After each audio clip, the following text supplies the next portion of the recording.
Selamat malam Bapak Ibu Saudara sekalian yang kami kasih dalam Tuhan Yesus Kristus. Selamat berjumpa kembali dengan kami dari Restoration Christian Church di Los Angeles. Kita akan melanjutkan pendalaman Alkitab kita dengan kitab Injil Yohanes pasal yang ke-8 yang akan kita mulai dengan ayat yang ke-13.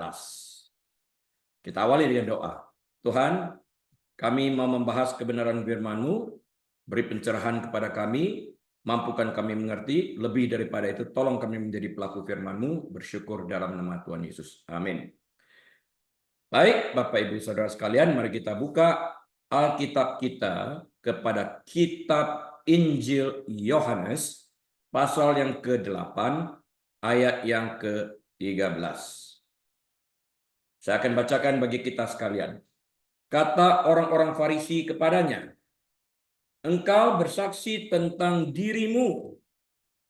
Kesaksianmu tidak benar. The Pharisees therefore said to him, you bear witness of yourself. Your witness is not true. Ya, ini debat antara Yesus dengan orang-orang Farisi lagi. Orang Farisi memang nggak suka dengan Tuhan Yesus. Instead mencari kebenaran yang disampaikan, melihat kuasa Tuhan yang bekerja melalui Yesus, mereka selalu cari-cari kesalahan. Ya, Yesus baru saja membuat pernyataan yang terbuka tentang dirinya. Akulah terang dunia. Kalau dia mengatakan akulah terang dunia, berarti dia tahu dunia itu gelap, penuh dengan dosa. Karena itu dia mengatakan akulah terang dunia, dapat ditangkap dan dapat dimengerti oleh orang-orang Farisi. Dia terang dunia itu, dia juru selamat itu yang datang untuk menyelamatkan orang-orang berdosa yang tinggal di dalam kegelapan. Kalimat atau pernyataan ini, statement ini akurat tapi tidak diterima oleh orang Farisi. Dia mengatakan akulah terang dunia, artinya dia mengatakan akulah Mesias, sang terang itu, I am the Messiah, the light of the world. Dikelilingi oleh lampu-lampu yang terbuat dari pakaian para imam sebagai bagian dari pesta pondok daun. Yesus telah menyatakan klaim atas kebenaran moral dan spiritual yang mutlak pada waktu itu. Hal ini disertai dengan ungkapan yang mengenakan firman Allah sendiri kepada Musa. Akulah aku. Akulah terang dunia. Diambilnya dari perkataan yang diberikan kepada Musa di dalam Keluaran pasal yang ketiga ayat 14. I am who I am. I. Pernyataan yang diberikan kepada Yahweh, kepada Tuhan. Dia mengatakan akulah terang dunia. Dia menunjuk kepada dirinya setara, kesetaraan dengan Allah itu sendiri. Nah, pernyataan ini memicu dialog yang terus-menerus meningkat hingga orang-orang Farisi menjadi sangat marah banget dan berusaha membunuh Yesus saat itu juga, tapi saatnya belum datang. Ya. Pada awal pelayanannya kita tahu Yesus ditantang oleh para pemimpin agama untuk membuktikan klaimnya. Ya. Di sana Yesus setuju bahwa kita perlu memiliki bukti. Seseorang tidak bisa begitu saja mempercayai perkataan seseorang ketika mereka membuat sebuah klaim yang sangat berani. Jadi dari dia dituntut bukti. Fair banget di dalam hal ini. Nah, sebagai gantinya tidak lama setelah menyembuhkan seorang pria yang lumpuh selama beberapa dekade. Ingat waktu itu pria itu berada di kolam Siloam itu 38 tahun lamanya. Ya. Yesus memberikan 3 bukti berbeda yang mendukung pelayanannya seperti yang telah kita bahas di dalam Yohanes pasal yang ke-5 ayat 30 hingga ayat ke-47. Sudah kita bahas.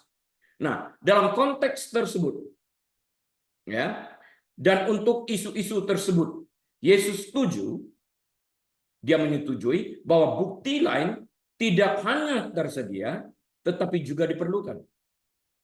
Jadi waktu dia mengatakan akulah terang dunia, aku Mesias, sang terang itu yang datang ke dalam dunia yang gelap untuk membawa cahaya, untuk membawa pertobatan. Orang butuh bukti dong. Ya. Argumen dasar yang sama juga dikemukakan di sini. Kali ini oleh orang-orang Farisi. Buktinya apa? Bahwa kamu adalah terang dunia. Mengapa engkau memakai perkataan aku yang dipergunakan, sebuah titel yang dipergunakan oleh Yang Maha Kuasa, oleh Yahweh sendiri, oleh Allah. Nah, namun informasi yang dibahas di sini bukanlah pengetahuan yang Yesus berikan sebagai bukti yang pada umumnya berlaku di antara manusia. Itu adalah isu-isu seperti saksi mata, ya, mujizat dan isi kitab suci. Jadi kalau mengajukan bukti orang disembuhkan, orang buta dicelikkan, air menjadi anggur, Lazarus dibangkitkan, orang lumpuh berjalan, orang buta melihat, itu mudah terlihat di dalam hal ini. Nah, di sini seperti yang akan dijawab oleh Yesus pada ayat berikutnya, hanya satu orang yang pernah benar-benar melihat kebenaran yang diklaim.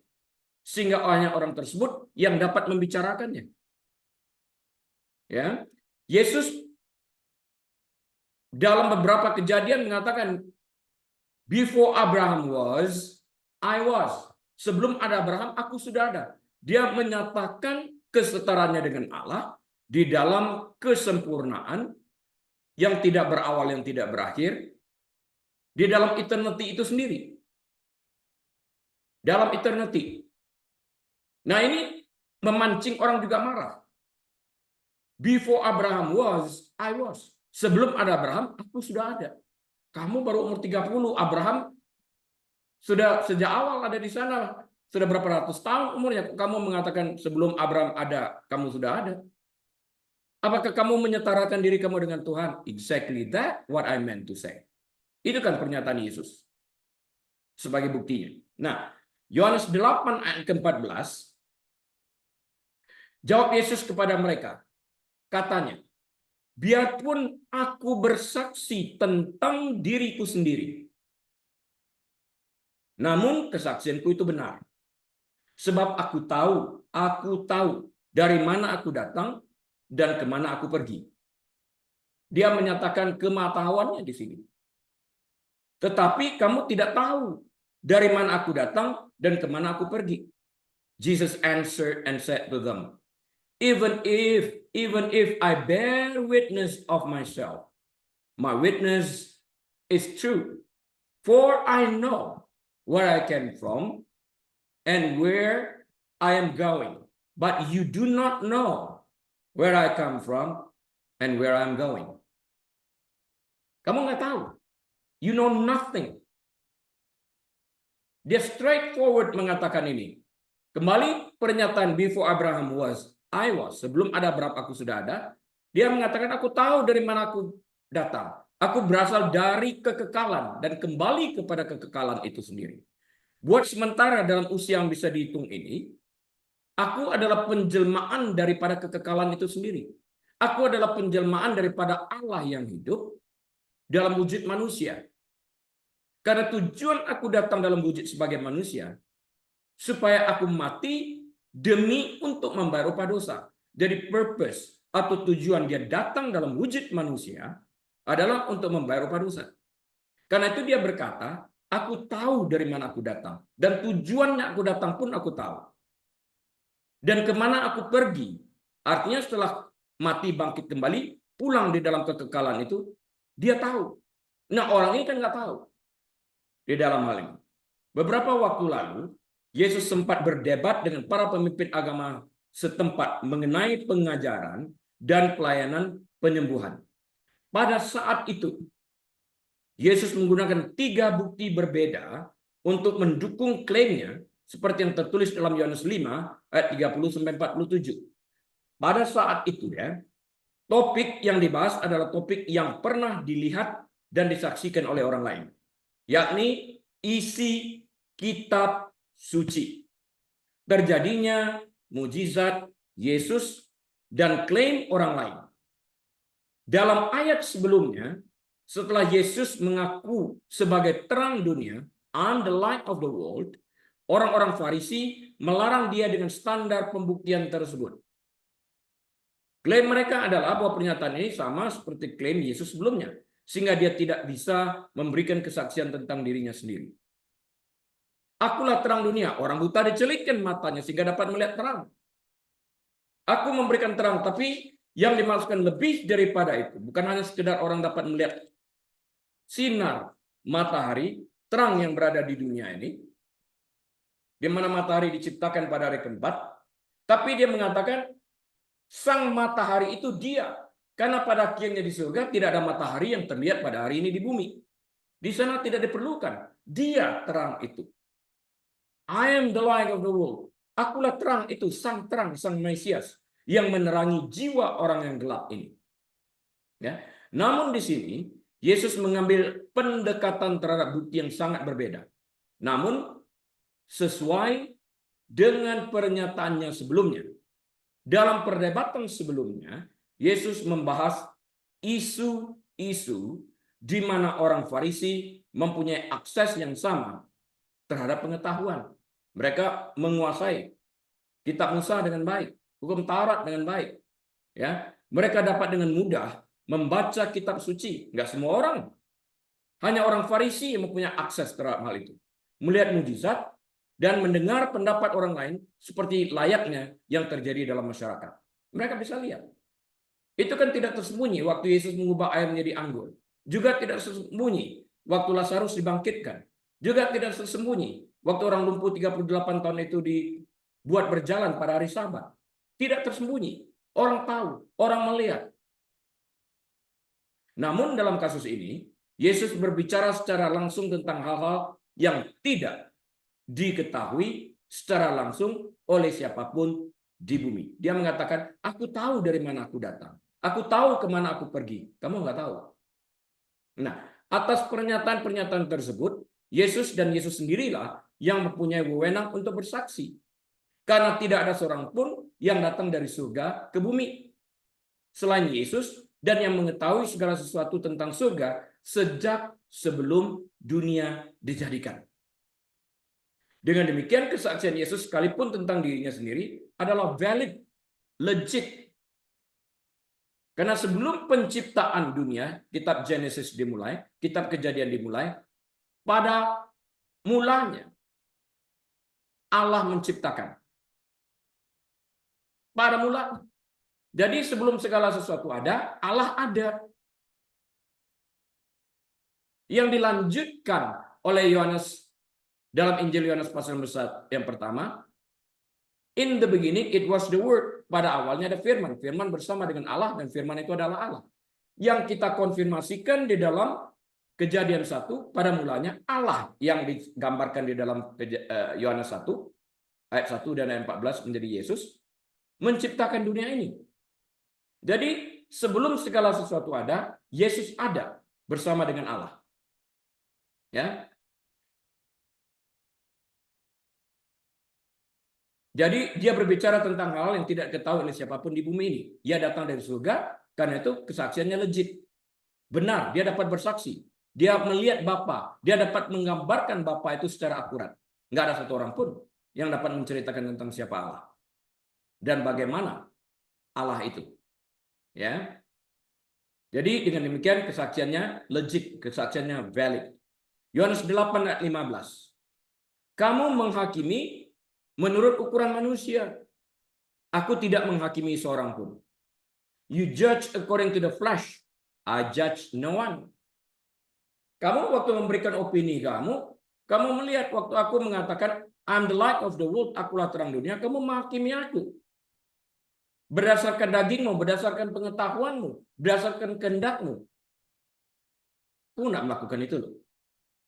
Jika sekalipun dalam ayat yang berikutnya dia mengatakan aku menghakimi, penghakimanku benar. Karena apa? Di sana dia mengatakan mengapa pengakuannya benar? Karena dia Maha tahu. Manusia tidak dapat secara persis mengetahui seluruh cerita dalam kehidupan seseorang. Nggak tahu.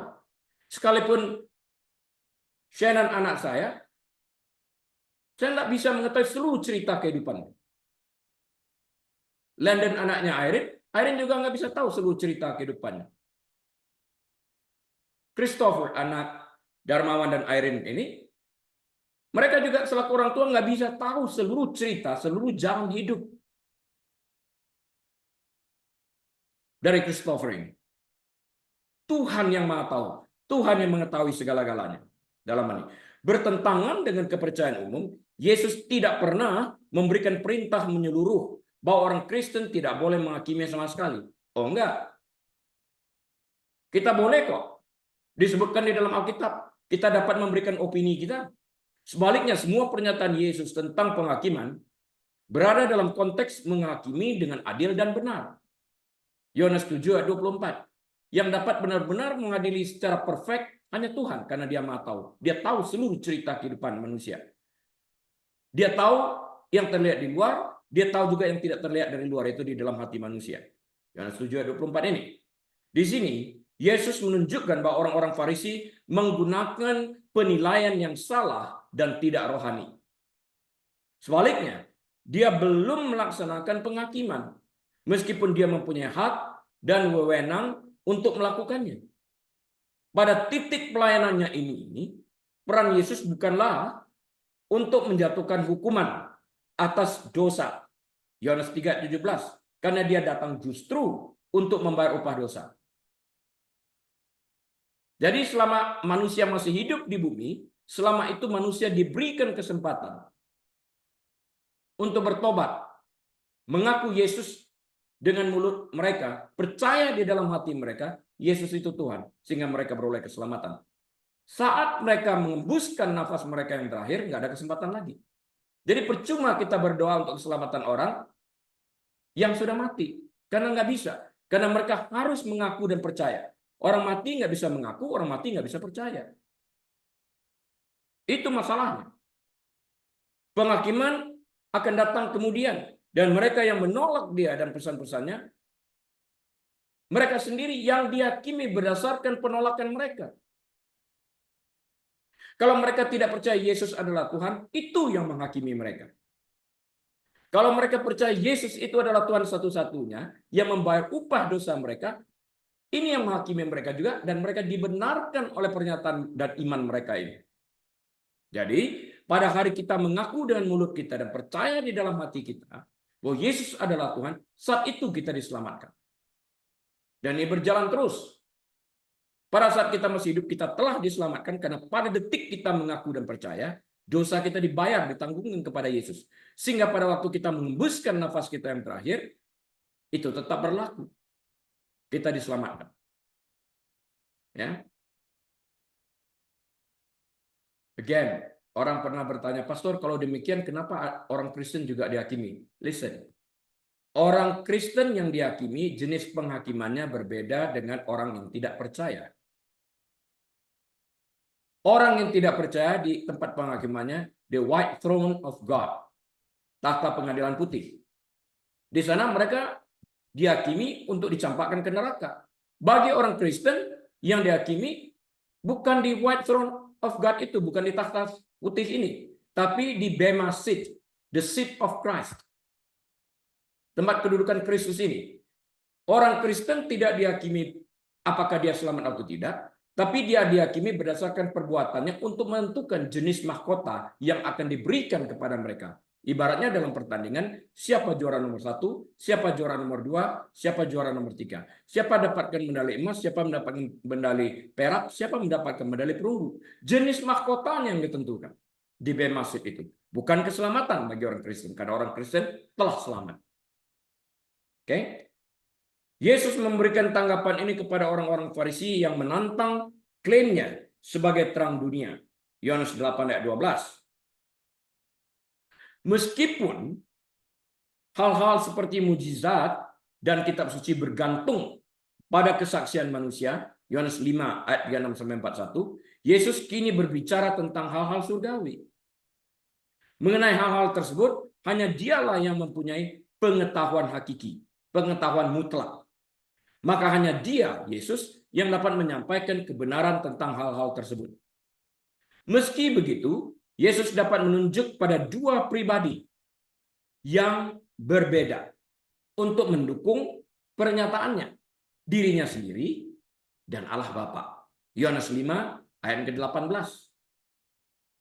Dia dan Allah Bapa dapat bersaksi tentang dirinya. Inilah anak yang kukasihi, yang kepadanya aku berkenan. Ini didengar oleh banyak orang pertama kali setelah Yesus selesai dibaptis di Sungai Yordan oleh Yohanes Pembaptis. Kali keduanya, di Mount of Transfiguration, terdengar juga suara dari langit. Inilah anak yang kukasihi, yang kepadanya aku berkenan. Cuma kali ini, pada kali keduanya, Allah Bapa mengatakan, dengarkanlah dia. Di sini jelas dikatakan, dengarkan dia, bukan lagi kepada para nabi. Anak lebih tinggi daripada para nabi. Dengarkan dia. Titik awal dari pernyataan itu bahwa dia mengambil alih keseluruhannya ini dan mengadakan penggenapan nantinya pada waktu kematiannya akan kitab para nabi ini. Hukum Tauratnya digenapi mulai kematian dan kebangkitannya. Orang-orang Farisi sebelum mengklaim bahwa pernyataan Yesus, akulah aku, I am that I am, ini rohani banget, tidak dapat diterima oleh orang Farisi, sehingga tidak tepat sasaran. Nah, pernyataan Yesus yang tidak menyenangkan tentang para pemimpin agama ini adalah bagian dari pola yang meningkat dalam dialog ini, yang akan berakhir dengan kemarahan orang-orang Farisi yang mematikan. Mereka berencana sudah untuk membunuh dia. Dan ini harus terjadi, karena tanpa Yesus mati, upah dosa kita tidak dapat ditanggungkan kepada dia. Di sini kita melihat kesalahan bukan pada Yesus yang mengatakan kebenaran, tetapi pada orang-orang Farisi yang tidak dapat menerima kebenaran yang dapat memerdekakan mereka. Karena mereka menolak kebenaran secara sadar. Maka mereka tetap terikat dalam kegelapan. Sehingga kebenaran yang Yesus katakan, I am the light of the world, akulah terang dunia, hanya tinggal sebuah slogan bagi orang Farisi, sekalipun ini adalah kebenaran. Karena itu Bapak Ibu Saudara sekalian, kita tahu dalam Yohanes 8 ayat 32, you will come to know the truth and the truth will set you free. Engkau akan mengenal kebenaran, kebenaran akan memerdekakan kamu. Kapan kebenaran itu memerdekakan kita? Saat kita mengaplikasikan kebenaran itu. Nah, orang Farisi tidak mengaplikasikan kebenaran yang baru mereka terima saat Yesus mengatakan, I am the light of the world. Akulah terang dunia. Mereka tolak. Sehingga kebenaran itu tidak berlaku bagi mereka, sehingga mereka tetap tinggal di dalam kegelapan. They have the problem, not Jesus. Jesus told the truth. They reject the truth. They know the truth, but they reject the truth. That's sin. Ya. To know the truth, to reject the truth is sin. Minggu yang lalu saya khotbahkan, yang mengetahui kebenaran, tahu berbuat baik, tapi tidak melakukannya, ia berbuat dosa. Ya. Yohanes 8 ayat 16. Dan jikalau aku menghakimi, maka penghakimanku itu benar. Mengapa dia katakan demikian? Sebab aku tidak seorang diri. Aku bersama dengan Dia yang mengutus aku. And yet, if I do judge, my judgment is true. For I am not alone, but I am with the Father who sent me. Di sini kita lihat lagi penggenapan dari apa yang dikatakan dalam Yohanes 1 ayat 1 dan ayat 14. In the beginning, it was the Word. The Word was with God. The Word was God. And the Word became flesh and dwelt among us. Pada awalnya ada firman, pada mulanya ada firman. Firman itu bersama dengan Allah, dan firman itu adalah Allah. Dan firman ini menjadi manusia yang tinggal bersama kita. Ayat 14 dalam Yohanes 1. Di sini, dia mengatakan, aku bersama dengan Dia yang mengutus aku. Ini persis sama, tidak bertentangan dengan Yohanes 1 ayat 1 dan ayat 14. Artinya di sini penggenapan bahwa Yesus diutus oleh Allah Bapa dalam wujud manusia. Dia jelaskan lagi di sini. Ya, aku bersama dengan Dia yang mengutus aku. Kadang-kadang orang bertanya, Yesus sebagai anak mesti lebih rendah. Kok bisa lebih rendah? Dia setara dengan Bapa. Dia equal God. Mengapa dia tunduk? Demikian pertanyaan orang, kalau dia memang sama-sama Allah. Mengapa dia tunduk? Dia tunduk dalam posisi sebagai yang diutus. Yang diutus tunduk kepada si pengutus. Dia diutus dalam wujud manusia. Karena itu dia tunduk kepada si pengutus. Oke, aku terima utusan ini, karena itu aku menjadi manusia. Dia tunduk. Karena itu dia menjadi manusia. Tapi apakah ilahinya hilang? Apakah divinity-nya itu hilang? Tidak sama sekali. Dia 100% Tuhan, dia 100% manusia yang tidak pernah dapat dipisahkan. Jadi waktu dia di dunia, dia juga manusia, dia juga Tuhan, sama. Jadi kalau kita melihat Yesus, kita melihat Allah Bapa itu sendiri. I and the Father are one. Aku dan Bapa itu satu. Tapi dalam wujud manusia sebagai yang diutus, aku bersama dengan Bapa yang memberi kesaksian kepadaku bahwa aku yang diutus. Aku yang diutus. Itu kesaksian Bapa. This is my beloved son in whom I'm well pleased. Yohanes 1 ayat 1 dan ayat 14 yang barusan kita sebutkan. Dan di sini lagi kesaksianku benar. My judgment is true. Karena aku nggak sendirian. Aku bersama dengan Bapa yang mengutus aku. Aku menaklukkan diriku kepada Bapa karena dia yang mengutus aku. Kalau Yesus nggak menaklukkan dirinya, nggak pernah dia jadi manusia. Lihat konteks ini. Jadi artinya, dia tunduk menjadi manusia, namun dia tidak pernah meninggalkan divinity-nya, keilahiannya, kealahannya. Tidak pernah berpisah. Klaim umum dari mereka yang menolak kodrat ketuhanan Yesus adalah bahwa ia tidak pernah mengaku sebagai Tuhan. Ayat seperti ini menunjukkan bahwa hal itu salah. Seringkali kok dia menunjukkan itu. Before Abraham was, I was. Dia mengatakan dia itu Allah loh. Ketika seorang mengaku melakukan apa yang hanya dapat dilakukan oleh Tuhan atau mengetahui apa yang hanya dapat diketahui oleh Tuhan, itu sama saja dengan mengaku sebagai Tuhan. I am, there I am. Tinggal diisi aja. I'm Jehovah Rapha, aku Allah yang menyembuhkan. I am Jehovah Rohi, aku Allah gembalamu. I'm Jehovah Shalom, aku Allah Raja Damai. Dia mengatakan I am, titel yang dimiliki oleh Allah. Dia menunjukkan kesetaraannya dalam memiliki kuasa. Dia menunjukkan kesetaraannya dalam hal pengetahuan. Dia menunjukkan kesetaraannya dalam kemahahadiran. Dengan Allah itu sendiri. I and the Father we are one. Karena itu orang Farisi marah. Musuh-musuh Yesus mengetahui hal ini dengan sangat baik. Mereka paham. Dan itulah alasan mengapa dia dituduh melakukan penghujatan oleh mereka yang berusaha melakukan kekejian, yaitu membunuh dia. Blasphemy, kata mereka. Penghujatan. Di sini, Yesus mengaku berbicara dengan otoritas ilahi. Aku dan Bapa itu sama, satu. Dia memiliki otoritas, aku memiliki otoritas. Bahwa penghakimannya identik dengan penghakiman Allah Bapa.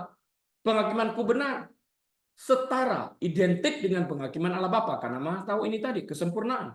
Dan bahwa ia sebenarnya diutus oleh Allah Bapa. Ya katakan tadi, aku diutus oleh Allah Bapa. Yohanes 1 ayat 1 dan ayat 14 juga mengatakan yang sama.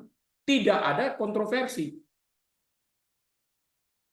Menurut ayat sebelumnya, hal ini menjadikan penilaian Yesus dan otoritas moralnya jauh lebih unggul dibandingkan dengan para pemimpin agama, kaum Farisi, kaum Saduki, dan para ahli Taurat ini yang menentangnya. Bahkan menurut standar manusia, mereka menggunakan cara pandang yang salah. Mereka menilai dengan daging, artinya tidak memiliki kebenaran seutuhnya seperti yang dimiliki oleh Yesus. Yesus tidak hanya menggunakan penghakiman yang benar karena dia Maha tahu. Yohanes 7 ayat 24. Dia juga mempunyai akses terhadap penghakiman yang didasarkan pada kehendak Allah karena dia Allah. Ya.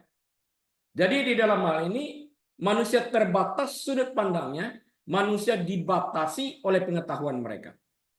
Ingat yang lalu saya berbicara, semakin banyak kita mendengar yang benar, semakin banyak kita membaca hal-hal yang benar, semakin bertambah pengetahuan kita. Dengan bertambahnya pengetahuan ini, pola bertanya kita berbeda, berbanding dengan pengetahuan kita yang terbatas sebelumnya, sekarang setelah bertambah, pola bertanya kita berbeda, pola kita menjawab pertanyaan pun berbeda. Namun berhadapan dengan Yesus yang sempurna ini, orang tidak akan pernah dapat mengerti kalau dia mengatakan dia setara dengan Allah. Kok manusia? Dia berkali-kali datang mengatakan, aku diutus loh. Kalau dia tidak diutus, dia tetap dalam wujud roh. Dalam wujud roh, roh tidak dapat mati. Karena itu dia tidak dapat membayar upah dosa. Dia harus mau tunduk kepada perintah Allah Bapa. Diutus dalam wujud manusia. Sebagai yang diutus, tunduk dulu. Kamu mau nggak jadi manusia? Mau, tunduk. Jadi manusia. Itu bukti penaklukan diri Yesus. Ya. Nah, dalam hal berdoa, apakah dia berdoa kepada dirinya sendiri kalau memang dia Tuhan? Oh, tidak. Di dalam hal ini, dia berdoa dalam wujud manusia sebagai yang diutus. Berdoa kepada si pengutus. Jadi, dia memberikan teladan kepada manusia itu sendiri. Dia yang adalah Allah, yang setara dengan Allah, dalam wujud manusia, menaklukkan dirinya kepada Allah Bapa Sang Pengutus. Kita pun wajib meniru dia, menaklukkan diri kita dengan bertanya dalam segala hal melibatkan Allah. Di dalam segala sesuatu yang kita lakukan itu. Ya, itu penting banget. Menurut ayat sebelumnya, hal ini menjadikan penilaian Yesus dan otoritas moralnya jauh lebih unggul dibandingkan dengan para pemimpin agama yang menentangnya. Nah, saya undang untuk dengarkan khotbah saya minggu yang lalu tentang tanggung jawab moral. Di sana banyak membicarakan juga tentang ini. Ya. Bahkan menurut standar manusia, mereka menggunakan cara pandang yang salah. Mereka menilai dengan daging, artinya tidak memiliki kebenaran seutuhnya seperti yang dimiliki oleh Yesus. Yesus tidak hanya menggunakan penghakiman yang benar, dia mempunyai akses, saya katakan tadi, terhadap penghakiman yang didasarkan pada kehendak Allah. Pengetahuannya sempurna. Ya. Yohanes 8 ayat 17. Dan dalam kitab Tauratmu, dia balikin kepada orang Farisi. Dalam kitab Tauratmu ada tertulis bahwa kesaksian dua orang adalah sah. Aku dua, aku dan Bapa. It is also written in your law that the testimony of two men is true. Aku dan Bapa, dua sudah, cukup. Menariknya, Yesus menggunakan frasa hukummu. Ya, dia katakan kepada orang Farisi, di dalam kitab Tauratmu, atau dalam bahasa Inggris, it is also written in your law. Tertulis dalam kitab Tauratmu, tertulis dalam kitab hukum Musa. Dalam kitab Musa, maksudnya seperti itu. Kemungkinan besar yang dia atau Yesus maksudkan adalah Ulangan pasal yang ke-17, catatkan itu Ulangan 17, ayat yang ke-6, Ulangan 17, ayat yang ke-6, atau Ulangan 19, ayat 15, atau Ulangan 19, ayat 15. Secara umum, ketika Yesus mengacu pada perjanjian lama, dia menyebutnya hukum atau hukum Musa atau kitab suci. Ya, yang diturunkan melalui Musa kepada orang Israel. Nah, kata-kata yang digunakan di sini mungkin berarti bahwa Yesus sedang berbicara tentang hukum rabinik lain yang tidak berdasarkan Alkitab. Selain itu, hal ini juga mungkin juga menunjukkan bahwa personalnya perdebatan ini. Dalam percakapan ini, orang-orang Farisi akan mempertanyakan kelahiran Yesus. Yohanes 8 ayat 41, nanti kita bahas.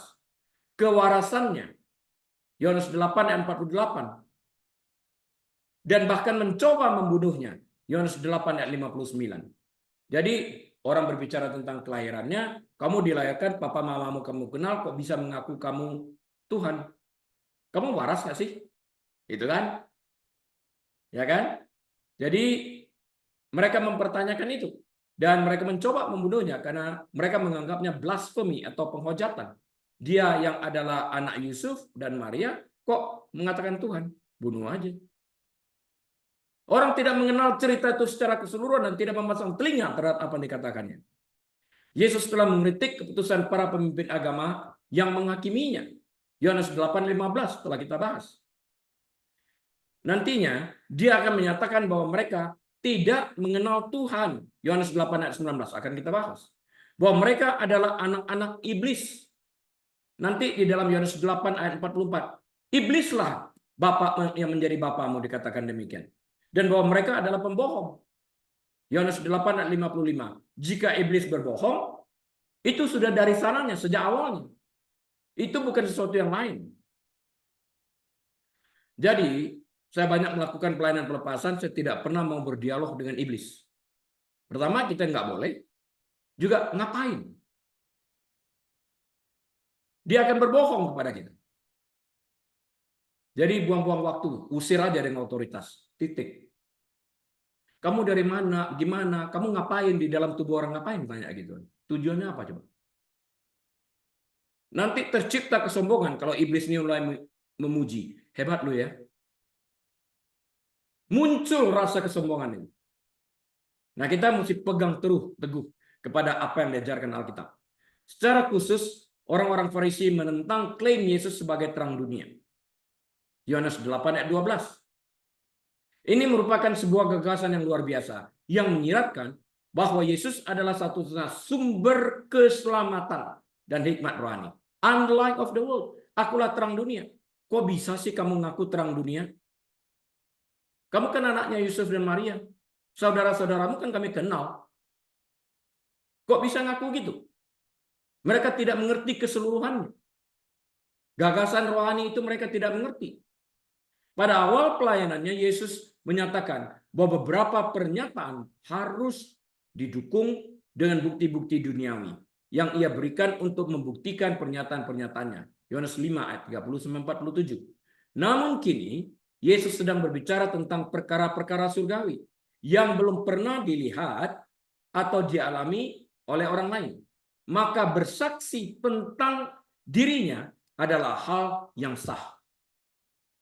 Yesus memiliki kesaksian sebagai pribadi kedua, Allah Bapa. Pribadi pertama, Allah Bapa. Pribadi kedua, Allah Putra. Pribadi ketiga, Allah Roh Kudus. Yohanes 8:18. Sekarang kita baca dalam Yohanes 8:18. Akulah yang bersaksi tentang diriku sendiri dan juga Bapa. Tadi dikatakan ada dua orang bersaksi, aku dan Bapa. Di sini ulang. Akulah yang bersaksi tentang diriku sendiri dan juga Bapa yang mengutus aku bersaksi tentang aku. I am one who bears witness of myself, and the Father who sent me bears witness of me.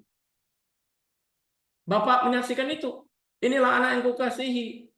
He bears witness that he sent Jesus to be as his son. Ketika berbicara mengenai permasalahan duniawi, Yesus menerima bahwa kebutuhan untuk memberikan bukti-bukti memang diperlukan. Yohanes 5:39-47. Dalam konteks itu, Yesus menunjuk pada mujizat-mujizat yang dilakukannya sendiri. Bukti-bukti kitab suci dan kesaksian orang lain untuk membuktikan klaim-klaimnya. Ingat, Yohanes Pembaptis kirim muridnya untuk bertanya, apakah engkau orangnya, sang Mesias itu, atau haruskah kami menunggu lagi? Yesus jawab, pulang, beritahu kepada gurumu, beritahu kepada Yohanes Pembaptis. Orang buta melihat, orang mati bangkit. Ini hanya dapat dikerjakan oleh Allah itu sendiri. Dengan perkataan lain, dia mengatakan, I am He. You don't need to wait for another one. Gak perlu tunggu yang lain. Aku, dia. Kegenapan daripada nubuatan di dalam peta perjanjian lama digenapi di dalam Yesus Kristus yang akan datang kembali. Namun di sini Yesus membela klaim yang secara inheren bersifat spiritual, bersifat rohani. Sebelumnya Yesus berkata bahwa dia adalah terang dunia. Yohanes 8:13 tadi. 12 tadi, 13 tadi. Ini adalah pengetahuan yang tidak dimiliki orang lain. Jadi Yesus bersaksi tentang dirinya adalah sah. I am the light of the world. Dia bersaksi tentang dirinya sendiri dengan mengatakan I am. Aku Tuhan. Akulah terang dunia.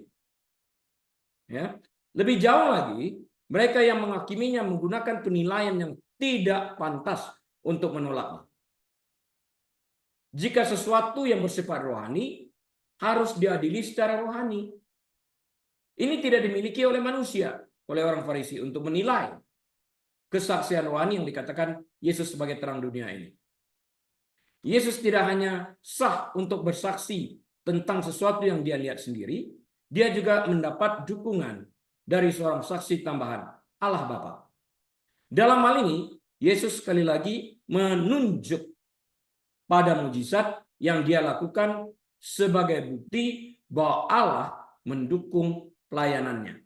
Yohanes 20 ayat 30 dan 31. Yohanes 20 ayat 30 dan 31. Ini adalah bagian penting dari Injil Yohanes bahwa Yesus bukan hanya Mesias, ya, tetapi apa? Dia bukan hanya Mesias, tetapi dia juga adalah Allah yang berinkarnasi seperti yang tertulis dalam Yohanes 1 ayat 1 dan ayat 14. Bahkan menurut hukum dan logika orang Farisi sendiri, mujizat sebagai bukti perkenanan Tuhan seharusnya menjadi argumen yang dapat diterima. Yohanes 3 ayat 1 sampai 2. Orang buta yang dicelikkan, dia pasti orang berdosa, dijawab sama orang yang lahir sejak buta ini. Belum pernah terdengar bahwa ada orang berdosa dapat mencelikkan mata orang yang lahir buta. Dia memberikan kesaksian ini. Tentu saja logika dan hukum bukanlah tujuan utama orang-orang Farisi ini. Daripada memperdebatkan hal ini, mereka akan berusaha mengalihkan pembicaraan, menantang pernyataan Yesus tentang Allah sebagai Bapanya. Ya. Yohanes 8 ayat 19. Maka kata mereka kepadanya, "Di manakah Bapamu?" Jawab Yesus, "Baik aku maupun Bapakku tidak kamu kenal. Jikalau sekiranya kamu mengenal aku, kamu mengenal juga Bapakku. Karena Bapa yang mengutus aku dan Bapa satu." Then they said to him, "Where is your father?" Jesus answered, "You know neither me nor my Father. If you had known me, you would have known my Father also. For I and my Father, we are one." Ya kan? Dalam membela klaimnya sebagai terang dunia, Yohanes 8 ayat 12, yang ini pengenapannya pada waktu kita berada di surga, tidak dibutuhkan matahari karena dialah terang itu. Yesus mengklaim memiliki penilaian yang setara dengan Allah, yang dia sebut sebagai Bapa, Father, Abba. Ini adalah bagian dari argumen Yesus bahwa sebagai satu-satunya manusia yang telah benar-benar melihat hal-hal surgawi yang ia bicarakan, maka diperbolehkan baginya untuk bersaksi tentang dirinya sendiri bahwa dialah yang diutus. Selain itu, mujizat yang dia lakukan adalah bukti menurut logika orang Farisi sendiri, Yohanes 3 ayat 1 sampai 2, bahwa misinya disetujui oleh Tuhan. Karena itu dia diizinkan mengadakan mujizat-mujizat. Seperti orang lahir buta dicelikkan, orang mati dibangkitkan. Air yang mempunyai substance lain berbeda daripada anggur, dia ubah dalam sekejap. Sebagai tanggapan, orang-orang Farisi mengalihkan pembicaraan dengan mempertanyakan apa yang Yesus maksudkan ketika dia berbicara tentang Bapanya. What do you mean? What do you mean? Ya, terminologi ini membingungkan dan kontroversial bagi orang Farisi. Mereka tidak menganggap Allah sebagai Trinitas Bapa, Anak, Roh Kudus. Bapa, Allah Bapa, Allah Putra, dan Allah Roh Kudus. Mereka tidak menerima ini. Dan tentu saja tidak percaya bahwa Yesus adalah anak Allah. Shema Israel. Hear, O Israel. God is one. Dengarlah hai orang Israel. Allah itu Esa. Ya. Pertanyaan yang diajukan di sini mungkin juga merupakan suatu penggalian halus terhadap keilahian Yesus sebagai anak Allah. Salah satu hinaan yang akan dilontarkan orang-orang ini kepada Yesus nanti adalah sindiran terhadap kelahirannya yang mengisyaratkan bahwa tidak adanya ayah di dunia baginya. Pada kenyataannya, karena itu dia dicap sebagai anak haram. Kami kan tahu, Yusuf, kok kamu bisa mengatakan kamu berasal dari Bapa yang satu, kamu yang diutus, enak aja ngaku-ngaku. Ingat, Yesus bukan mengaku, dia membuat statement. Dia mengatakan, dia bukan mengaku-ngaku asal ngaku, dia mengatakan atau membuat suatu statement. I am he, sent by the Father. Di sini, Yesus terus mengecam para pengkritik ini secara langsung. Orang-orang Yahudi, terutama mereka yang berpendidikan tinggi dalam hukum Musa, membanggakan diri karena mengenal hukum. Mengenal apa? Mengenal hukum Tuhan dan mengenal Tuhan itu sendiri. Bagi Yesus, menyatakan bahwa mereka tidak mengenal Allah adalah suatu pernyataan yang tajam. Dia katakan, andai kata kamu kenal aku, kamu pasti kenal juga Bapa yang mengutus aku. Karena kami satu. Jadi kesimpulannya kamu nggak kenal aku, kamu juga mengenal Tuhan itu. Jadi jangan ngaku. Kalau kamu mengenal Abraham, percaya kepada apa yang dikatakan Abraham, Abraham bersaksi tentang diriku. Kenapa kamu nggak percaya? Selain itu, Yesus menambahkan klaim keilahiannya. Mereka yang mengenal Yesus Kristus mengenal Allah. Yohanes 1 ayat 14. Yang menyebabkan Yesus sebagai yang diutus menjelma menjadi manusia. God in the flesh. The God-man. Allah manusia.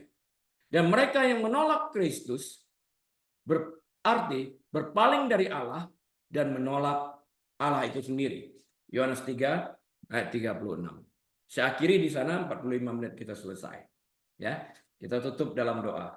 Tuhan Yesus, kami terima kasih hamba-Mu telah selesai memberitakan kebenaran firman-Mu ini. Biarlah setiap telinga yang mendengar, bukan hanya live, tapi juga nanti melalui saluran channel YouTube, dapat belajar, mengerti, dan wawasan mereka tentang Alkitab dipertajam.